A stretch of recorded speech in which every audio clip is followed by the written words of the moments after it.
fishies, welcome back to my channel, and if you're new here, welcome to my channel. In the corner you might see the cat walk around.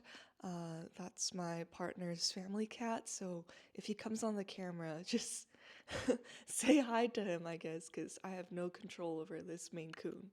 I wanted to bring a little bit of a different video than what I usually record, which are vlogs, because while uploading my New Mexico vlog onto my YouTube studios showed me that I had been doing my channel for a year now, and it really got me emotional and thinking about my art process and thinking about how I approach my hobbies.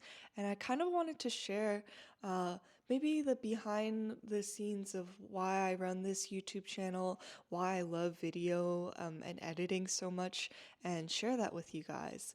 This is not a video essay by any means. This is not a video essay by any means where I'm gonna be like 10 tips on how to grow your YouTube channel or 15 reasons why your subscriber count is at the low, or like how to hack the algorithm. I kind of hate those videos because I don't know where they find the source or credibility from. And I also hate the topic of how people who post on YouTube are automatically seen as sources of news or places to get like important information from. My channel is never about that, or it's never to really, my channel's purpose isn't to educate. So this is in no means a video essay in which I'm gonna try to educate you or maybe teach you something new that you didn't know. It's just me talking about my feelings and my YouTube journey, as weird as it is to say. I'm gonna be looking down a lot at my notes that I've written down. I like handwriting all of my uh, video ideas as well as my video script. And I kind of go through the brainstorm on here. So if I'm looking down at my planner, which has the video idea for today. So I hope you don't mind. I'll first start off with my hobby journey and how I initially saw my hobbies growing up. As a first generation low income scholar, as well as an only child of an immigrant household, a lot of my hobbies or the things that I do were seen as forms of or methods to get into college. And that's not because of my parents forcing me to do anything. It's just that that is how society is set up. So if I was mildly good at something, or if I really enjoyed doing something, such as violin or speech team, those were things to be utilized on a portfolio that I could make. If I could get into middle school and I could get into high school to achieve my dreams. And while that process helped me to get where I am today, I would definitely say that each time I started something just for the fun of it, it was kind of encapsulated in this perfectionism mindset. Um, if I started drawing for fun, I had to be the best at drawing, or else it was just not worth it. Or if I wanted to play basketball, if I wasn't the best on the team, or if I wasn't that talented or born with talent on it, then I shouldn't reach for that in the first place.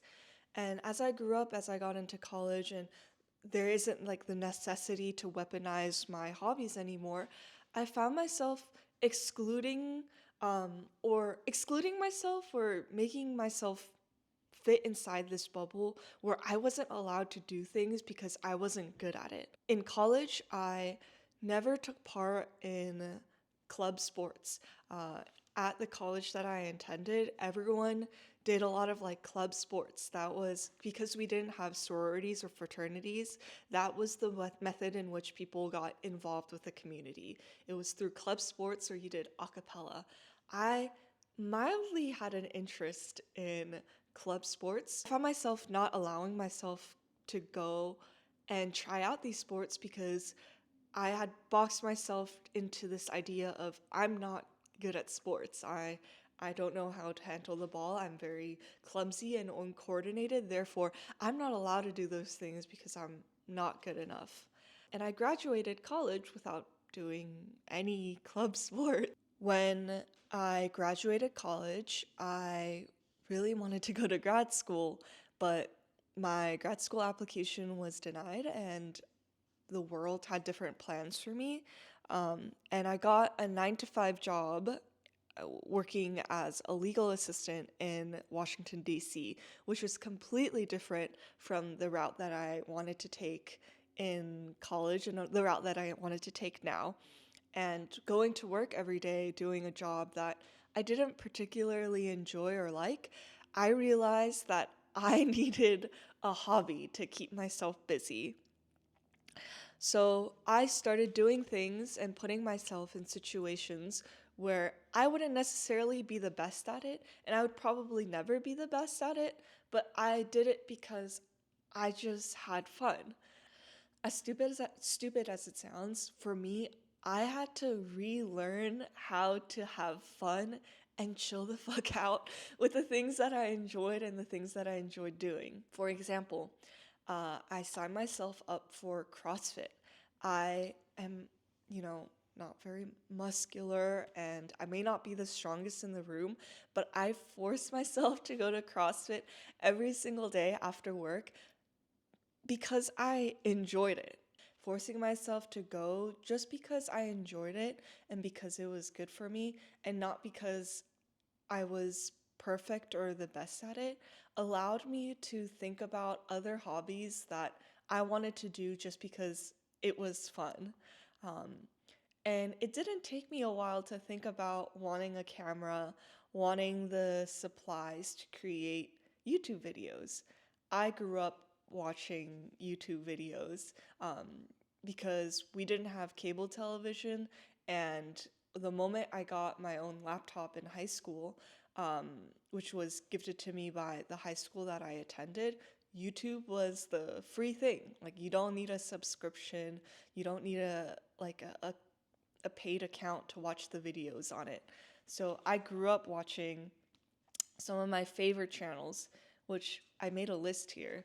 Uh, and maybe some of these channels, if you are my English or American subscribers, you might not know. A lot of the channels that I watch are Korean channels. Um, so Ondo, Kimmeju, Mejuwa 고양이. You might know Vatividya. He does Elden Ring lore. Lallar, who is a Korean comedian. Kujipsa, who takes videos of her cats. Michelle Choi. And Hiju, who's a Korean vlogger. Like these are the people that I watched and grew up with on through their vlogs. And I just whenever I watched them, it was never just the feeling of, oh, it's so much fun. It was also like, I want to do that too. But my life isn't interesting enough. So I used that excuse in middle school. I used that excuse in high school. I used that excuse in college. There's always an excuse on why I wasn't fit for YouTube and why I shouldn't be the one recording or learning how to edit. It was too much money. I blamed the supplies that I had. I was too busy. I had to finish my thesis. I needed to finish grad school apps. But after I moved to DC and I found myself doing CrossFit and working my 9 to 5 job with extra time on the end, I realized that why not start a YouTube video? So I scrapped up the little savings that I had, bought a YouTube setup, which is my DJI Osmo Pocket Creator 3 long name. I'll link it down below if you like the camera, but I always have my things that I use in the description.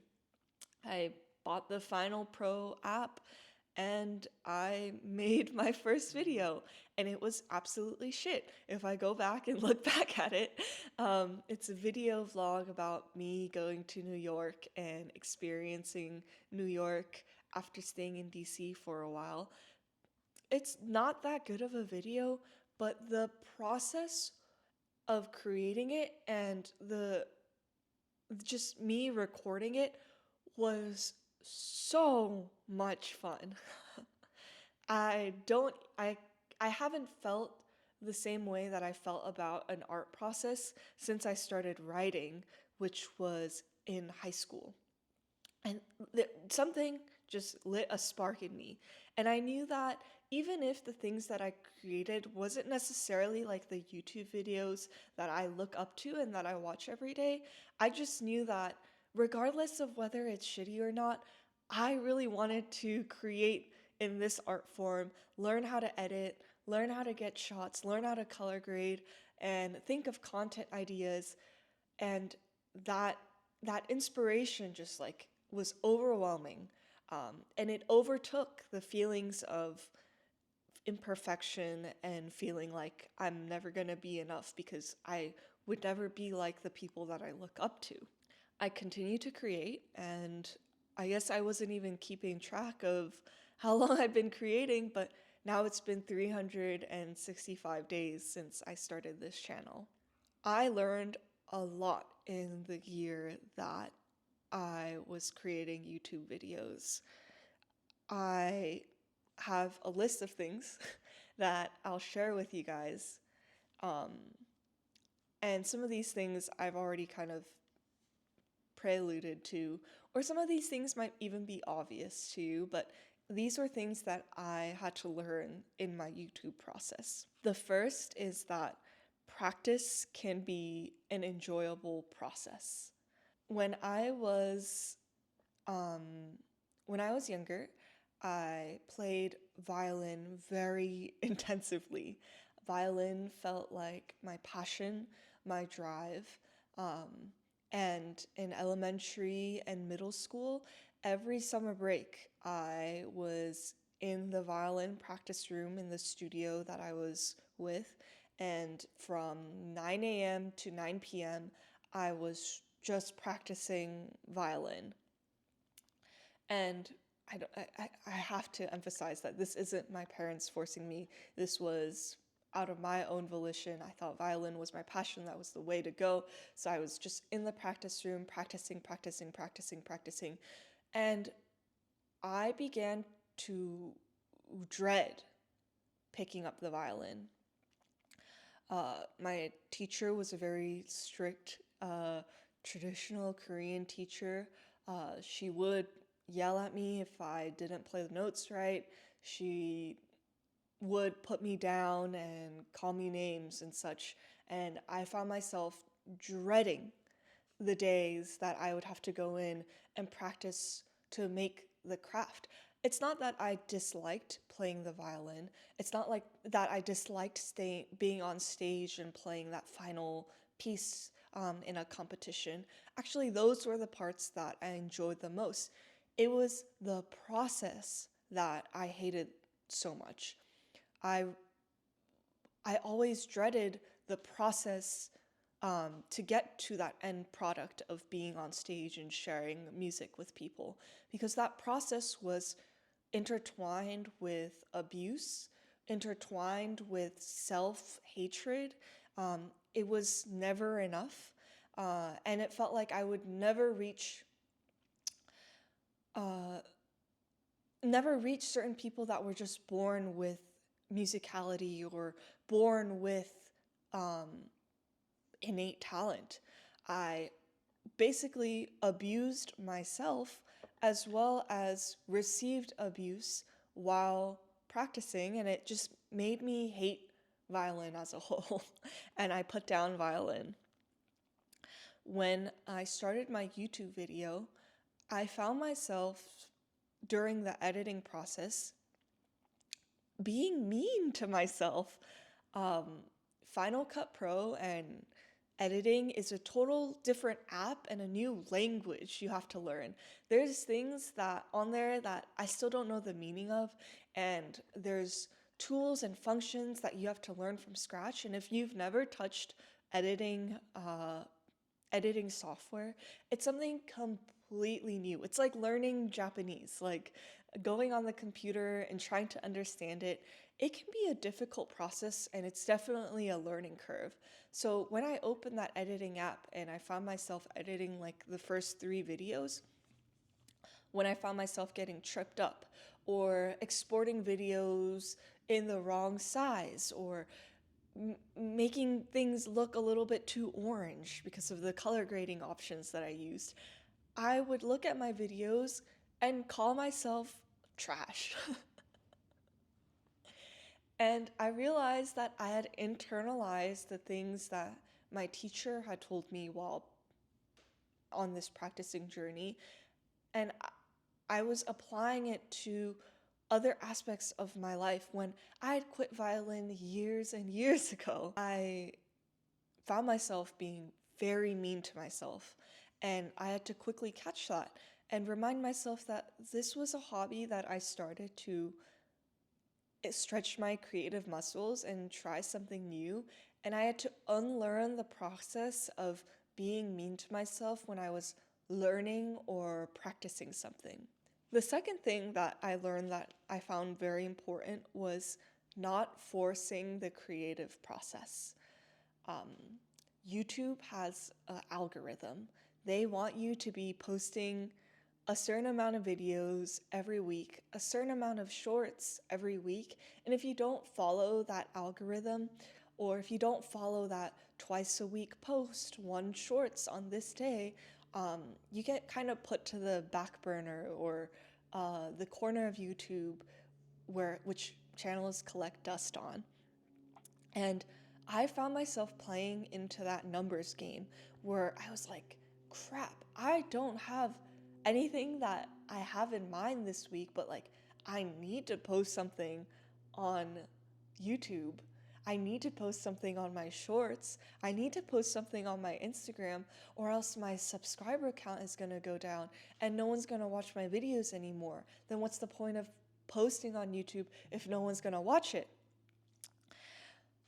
I know it's very easy from the outside to look in and be like, that's stupid. Like, what was your original point in creating your YouTube videos was purely for self-enjoyment and purely to stretch your creative muscles. Why are you following and chasing this numbers games? It's because the numbers are there and it's so easily accessible and viewable.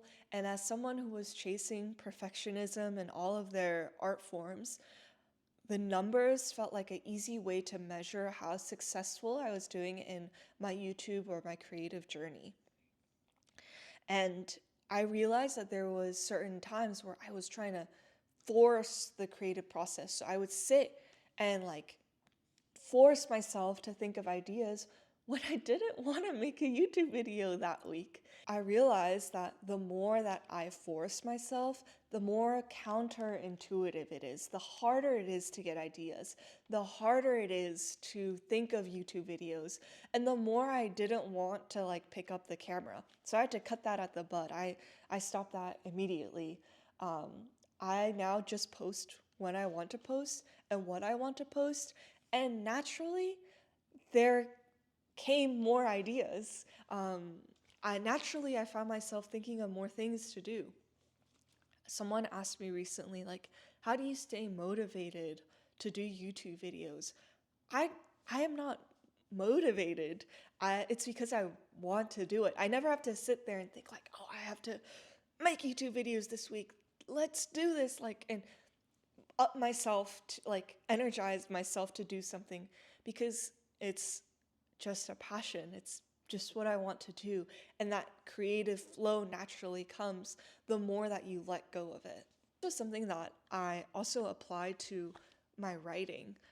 I was working on a manuscript for my grad school applications this year, and I realized that through YouTube, I learned to walk away from my manuscript when I didn't feel like writing.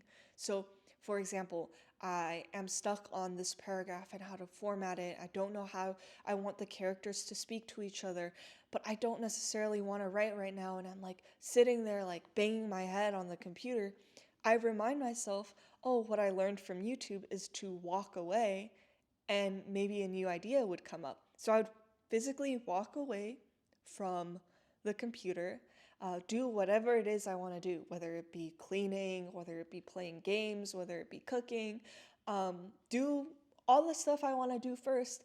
And once I want to do the things that I want to do in the moment, I get that out of the way and I sit down at the computer, these ideas start naturally flowing out of me because I'm not forcing myself in this creative process. The third thing I learned is not caring what other people say online or in person to you about whatever creative journey you're on. This one, I feel like I'm still in the process of learning and process of practicing into my life, but doing YouTube for a year helped me realize and formulate kind of the words and the methods in which I want to combat this and work on myself. This thing that I learned has two parts, right? The first is what other people say to you in real life. So when you tell someone that you're making YouTube videos, the response that you get from them, as well as the responses that you get online when posting a YouTube video. I'll first start with the responses that you get online when you post a YouTube video because that's a little bit more easier and more succinct to explain. It's very direct. So when I post something, sometimes people in the comments are just just just fucking mean. Like they come on the channel and they're like, "You look like you're ugly," or like, "You are a big fatso." I've also gotten a weird like racist comments where they say like, "You look like a Korean who like doesn't do plastic surgery." Just things that I know that these incels would never be able to say to me in person. Like if I met this person at a cafe, they would never be able to match my energy and they would never be able to say that word for word in front of me because number one, I would punch them, and number two, like these are cowards that have nothing else to do with their lives except to go online and like put people down.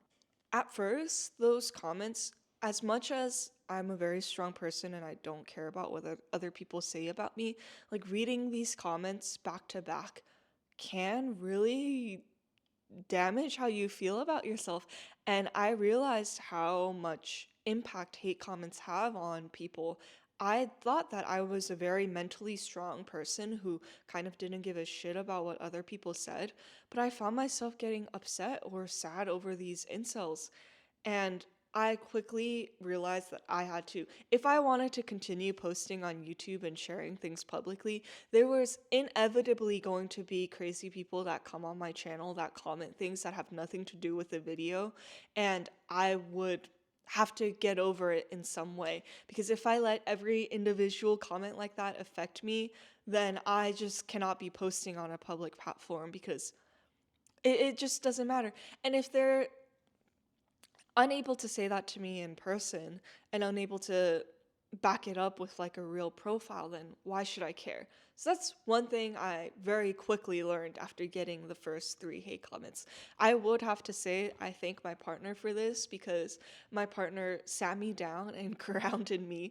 He saw me like sharing these comments with him. I'm like, "Hey, babe, like I don't know how to respond." And he's like, "Why would you respond?" Delete that or like just hide it, who cares? And I quickly realized that yeah, just why even give thought to these types of things when they don't even exist in your life in the first place? The second part of this thing that I've learned of not caring what people say, it's more a little bit more difficult when people have things to say to you in front of your face or in person, or people that you've considered close talk about your YouTube channel in a certain way that feels a little bit weird. So I've gotten responses where they're like, "Oh, I've heard you started a YouTube channel." And I'm like, "Yes, I did. It's been a very cathartic and fun experience for me." And they start to talk about how easy it is to start a YouTube channel, how they would get how they should start a YouTube channel and they would probably get immediately like 10,000 subscribers. Or they talk about like, oh, like if I started a Twitch streaming account, then I'm sure I would get like 600,000 subscribers. And I don't know how to word how that makes me feel. I think it comes from a place of a little bit like, instead of just being appreciative, or like instead of like congratulating or being excited and for someone in their journey, like they bring up their inadequacies or should haves and could haves. And I know that it comes from a place of admiration slash jealousy, but it always, like, these conversations always made me feel a little bit awkward. Like, I don't know how to respond to that. Like, I always just say like, sure, like you should start your Twitch channel if you want. Sure, like you should start your YouTube channel if you want. No one is stopping you. Um, but it's done in a very this conversation is done in like a very negative and pointed way.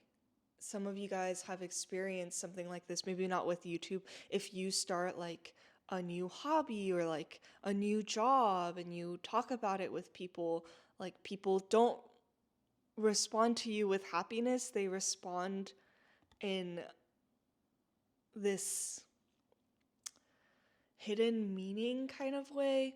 If you've experienced that, maybe you could leave your comments on it. But I started thinking about like, why aren't people just happy for me? Like, if my friends started their channel, or if my friends started a new hobby and they were enjoying it, like I would fully support that. I'd be like, yes, like, and I wouldn't necessarily use it as a moment to talk about my inadequacies in myself. That made me feel a little bit weird. Or when other people, I've had another response where people in my life would be like, oh, so you're just a YouTuber now? Like, you're just gonna do YouTube now? I'm like, no, no, no, no. Like, yes, there are people who are professional YouTubers and that's their job and that's a legitimate job. It takes a lot of work. But mine's a hobby, like, and they're like, how much money are you making? I'm like, wow, like, I wonder if there was like if anyone else had like a different hobby.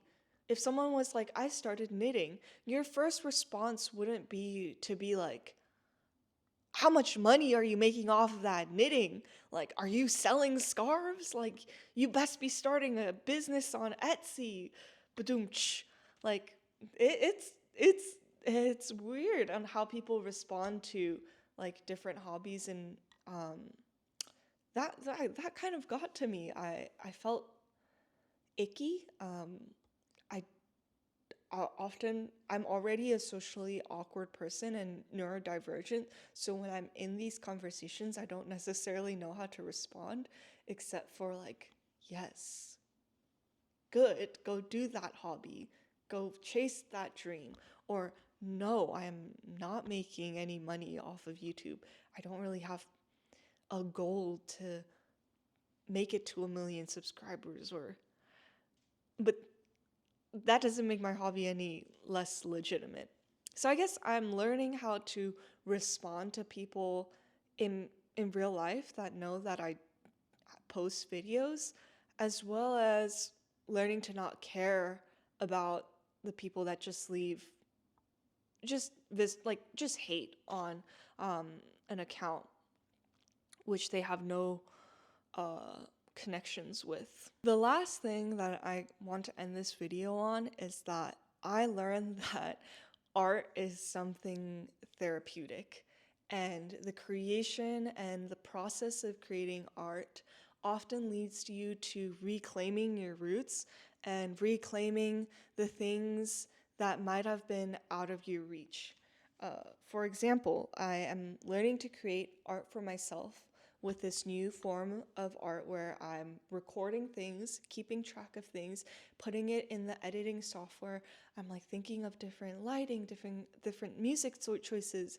Like it like learning how to do that is a process of therapy because I'm relearning the process of creating art through this new art form. I'm relearning it without hating myself, without caring for others. I'm just creating this thing for myself.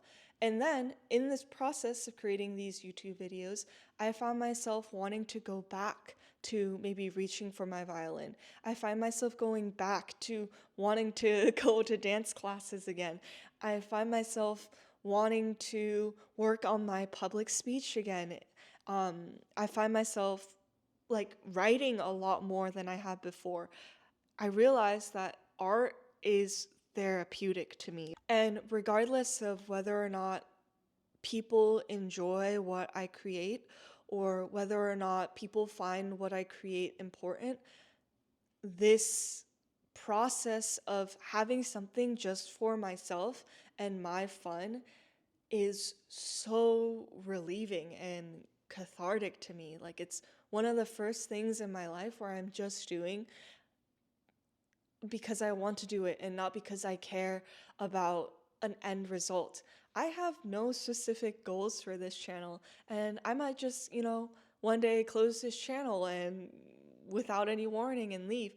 Or I might continue this channel and there might still be like only 60, 50, 100 views on each video. But I realize that I do not care. And it is so freeing to say that because I cared so deeply about I cared so deeply about end results when it comes to things. And this is the first time where I'm creating art just for myself. And that action in itself is like going to therapy. I'm unlearning things. I'm learning new things about myself. I'm learning that I'm a strong, creative person, and I'm learning all of the things that I've talked about above. So I would say that this channel, if I had to summarize one word for it, it would be therapy. Like it's like hands-on exposure therapy where I'm putting myself in a situation where I could be very negative. I could keep the bad habits that I've had over the past years and like use it against myself, but I'm actively learning and actively going against that flow. I hope that while watching this video, you're able to think about some of your own hobbies, and I'd love to hear your hobby journeys in the comments below and how maybe you've unlearned certain things in your life where you're hating yourself for not being perfect. I know that this is a universal, relatable thing, and just being in it all together makes us feel even more connected. And lastly, not to get too sappy, but thank you so much for watching my videos. It's been an honor to share with this community for a year now, and I have so many other video ideas, and I love sharing my video diaries as moments where I can look back, and maybe it'll be moments where you can look back and think about what you were doing at that time of your life. Yeah, thank you to my 400 or so fishies, and I hope you guys stay hydrated and stay safe until the next video. Bye bye!